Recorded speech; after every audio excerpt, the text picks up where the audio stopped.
everyone! Jenny here again and welcome back to another vlog. So, andito tayo ngayon sa Algara Mountain, kung tinatawag na Judas Cave ng mga Pilipino. And libutin natin to. So, ano nga ba ang mga bago ngayon dito sa Algara Mountain, which is located sa Al-Hasa, Saudi Arabia. So, tara guys, let's go!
din ang mga entrance eh. Bakit sarado?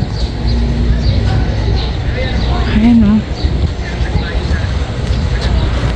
So, meron ngayong binabayaran ticket which is 150 yung binayaran namin good for 2 person.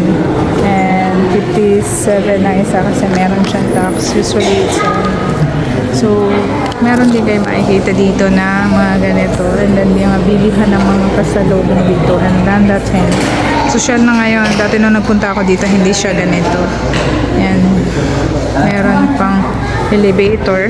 Booth na pwede kang magpa-picture. Yan. Dito siya.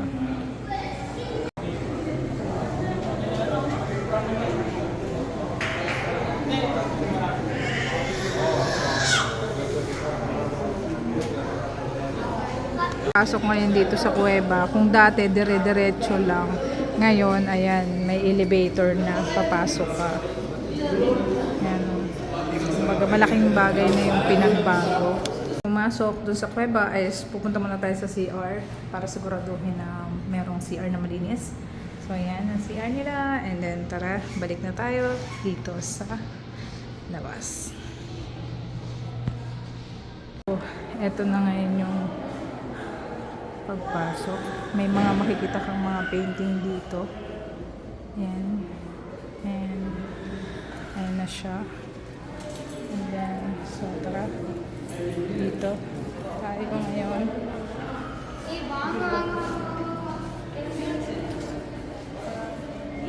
Land of Civilization. Entrance, o diba? Nakakatawa.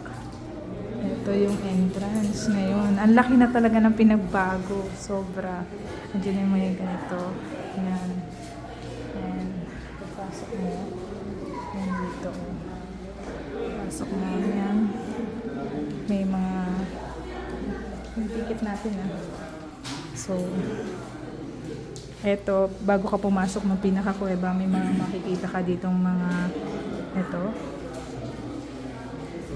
mga ganito dito, mga talagay ito sa parang pinaka-museum nila pagpasok.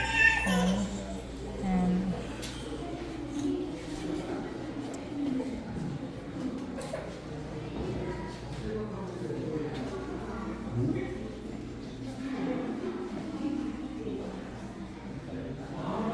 ito yung makikita mo dito pagpasok.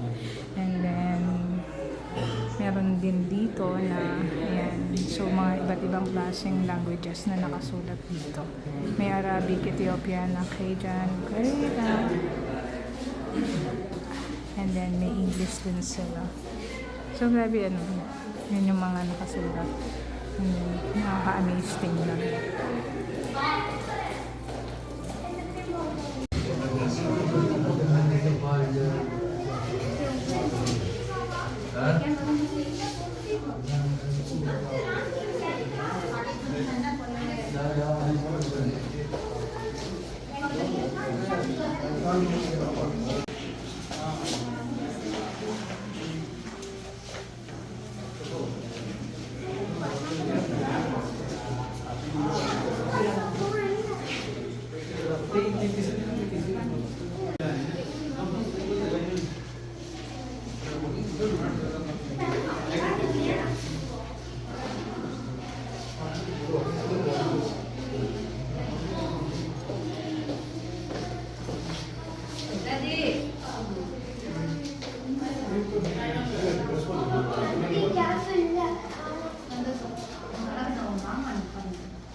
Ito na ngayon yung papasok ng cave. Kaya lang, medyo, ayan, sobrang init. Grabe talaga ang init. Ayan, sobra. Mainit.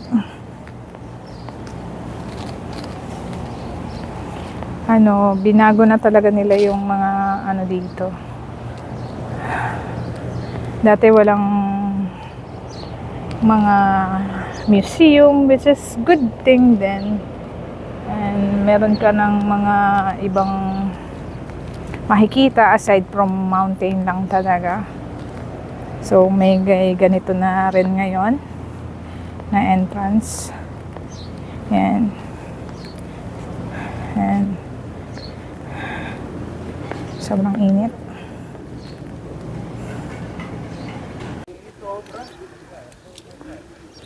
Grabe.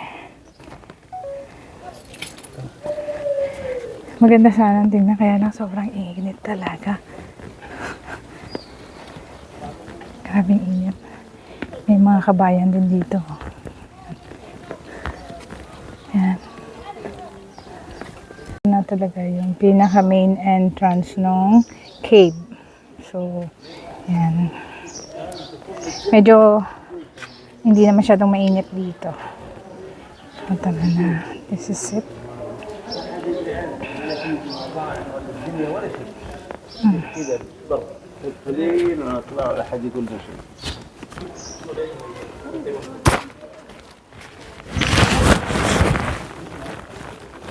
So,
sobrang ganda. And maliwanag na dito sa loob.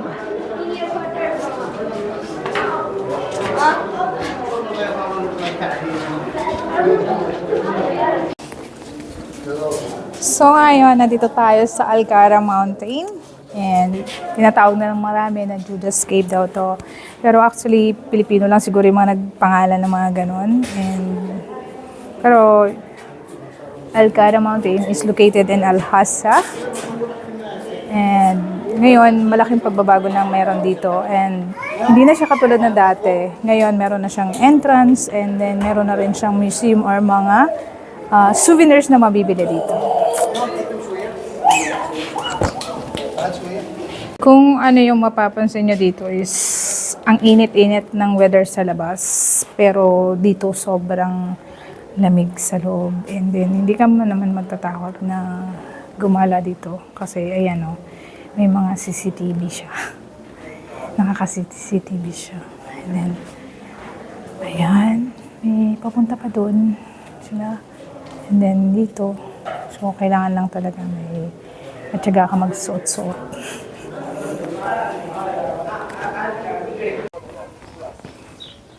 So may mga salamin dito, ayan o, tuwa. And then makikita mo yung sarili mo. Ayan o. Ayan. Diba? Ito na yung palabas. Kasi iba yung entrance, tsaka iba yung palabas. And yun niya dito sa labas. Sobrang ganda, di ba? Ito yung mga makikita mo pagpalabas. Ayan. Daming namamasyal dito.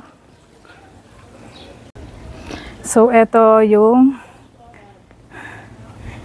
mga makikita mo. God created human beings as precious and outstanding elements in the universe.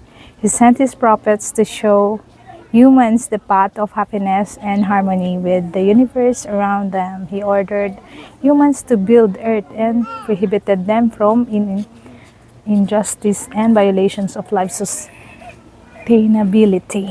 So, eto na yung palabas. And, ayan dito. May mga Arab dito. And finally, nakarating na rin tayo dito sa gate palabas. O, dito.